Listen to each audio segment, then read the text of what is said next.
Hi, good evening po mga ka-One Heart, ano?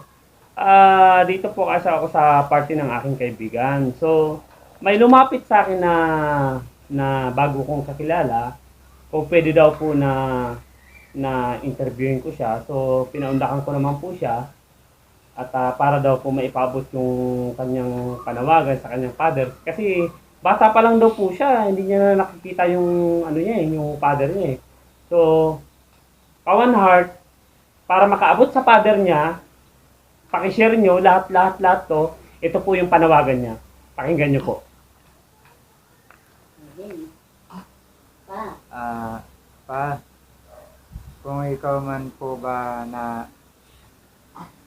nabubuhay po, ako po si Marder Bernales po na pinanganak po ng sa Olonga po na nakasama nyo yung nanay ko si Maria Teresa Bernales na may nunod sa dito sa lib.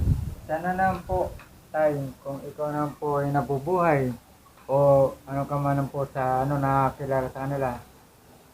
Ang pangalan po ng tatay ko is Jose Aguirre Jr. Ako po si yung anak niya po na pinanganak noong 1981. Yung tatay po si Jose Aguirre. Sana naman po kung sino po mga kamag-anak po ng mga tatay ko, matulungan po sana ako. Ano po ako talaga, ako hirap na hirap po dito sa Pilipinas po.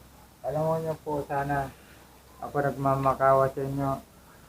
Kung sino naman po sa inyo na makakatulong sa mga kamag-anak sa ibang bansa. Ano niyo po, bigyan niyo po ng pagkakataon na makapunta na po dyan para magkaroon po ng trabaho. Lahat po. Ako po, kasi hindi lang po nandito, mayroon din po mga kapatid na naghihirap din para rin maging matulungan ko po yung mga kapatid ko, lahat. Sana naman po, tay, kung nabubuhay ka po, o si Aguirre Jr., ako po si Mark, ng anak niyo po, si Maria Teresa Bernales po. Sana naman po, maano ka po. Taga-sampu ulit si father niyo po, kuya? Taga-sampu ulit? Sa ano po siya El Paso, Texas, sa Van Buren po. Boborin, anong nakakasama? Mexico. Mexico po siya. USA po yan. Tawag po siya ng USA.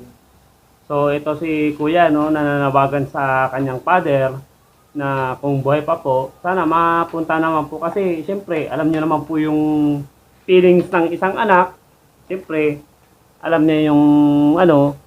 So, tayo kasi tayong mga anak, pagka wala tayo sa piling ng mga magulang natin, siyempre, naghahanap tayo ng mga, siyempre, yung kalinga ng father natin, yung guide ng father natin, ng mama natin. So, ito si kuya, kasi nandito ako actually mga kawanat, nandito ako sa party. So, may pumunta lang sa akin, may pumunta lang sa akin, na gustong manawagan kasi actually mga kawanat nagsisimula pala ako sa ganitong website, sa personal blog. So ito po si kuya nananawagan kung pwede po sana i-share nyo na makaabot sa kanyang father kasi si papa niya daw ay si mother niya daw po patay na since 2011 pa.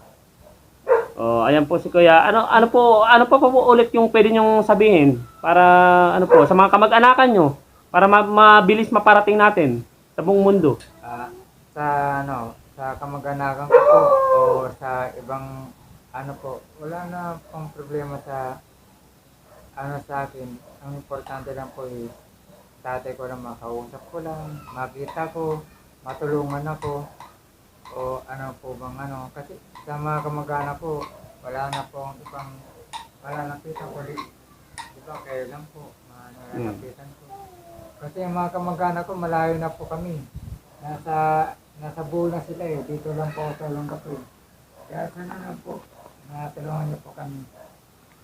So, ito po si Kuya mga Kawan Heart, no? So, kuhaw sa pagmamahal ng father niya kasi si mother niya 2011 pa.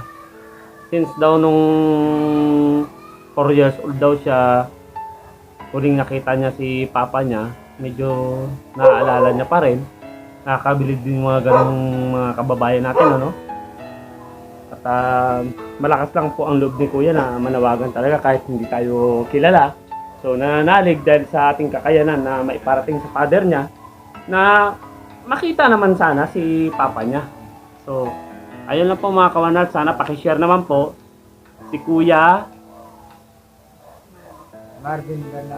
Marvin Bernales, sa kanyang si tatay Jose Aguirre Jr. Jose Aguirre na Mexican po, nananawagan na sana magkita ulit sila. So pakishare po na makarating sa mga malalakas na tao na para patulungan natin siya. Ano po? Yun lang po mga kawanhad. I love you po. One Heart TV Vlog.